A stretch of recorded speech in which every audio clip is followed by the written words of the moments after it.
A psychologist is a person who goes to school for a really long time to be able to charge you a lot of money, to give you essentially the same advice that your mom or your grandma gave you when you were little, and if you would have listened then, you wouldn't have to see me now.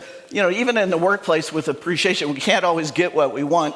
This guy says, I could be a more effective member of the team if the others would just shut up and go away. And sometimes we feel like that, right? That it's, just let me do what I want, and if it weren't for everybody else, we'd be good to go.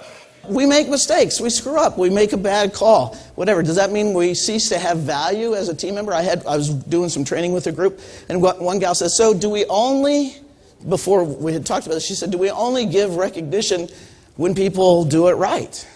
And I said, no, because our team members have value even though they've maybe made a mistake. And that actually can be a very encouraging time. If you're a developing leader, you have to learn how to lead people who are different than you. Right? Otherwise, you're going to have a bunch of little mini yous following you around, and you're great and you're wonderful, but if you're going to have a successful team, you have to have people with different personality types and different skill sets. Not everybody feels appreciated in the same way. Does that surprise anybody? No?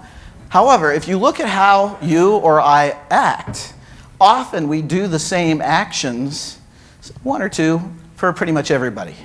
Right? Is that a fair statement? Maybe check in, see how people are doing, or write them a note. Why? Partly, I think, because we don't know what else to do. Small things that show that you're getting to know your colleagues and what they like. It is not bonuses, raises, benefits, that kind of stuff. That's in the employer-employee relationship.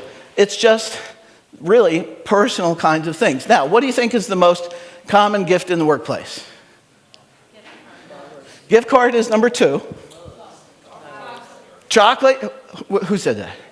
Oh my goodness, give me a hug. So, that's physical touch, though. But it is food, all right? So people bring in other person's favorite coffee drink or maybe their snack. We bring in bagels, we bring in donuts, pizza. One way to individualize that is to find out what different people like. I have a team member who likes the maple log kinds of things, and so I always make sure that I get those if we get donuts, and I let her know it, too, because I want to say, hey, got that for you, and make sure you get one, all right?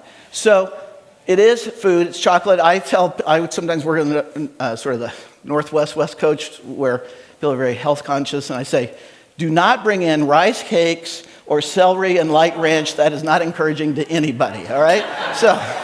But chocolate is the way to go.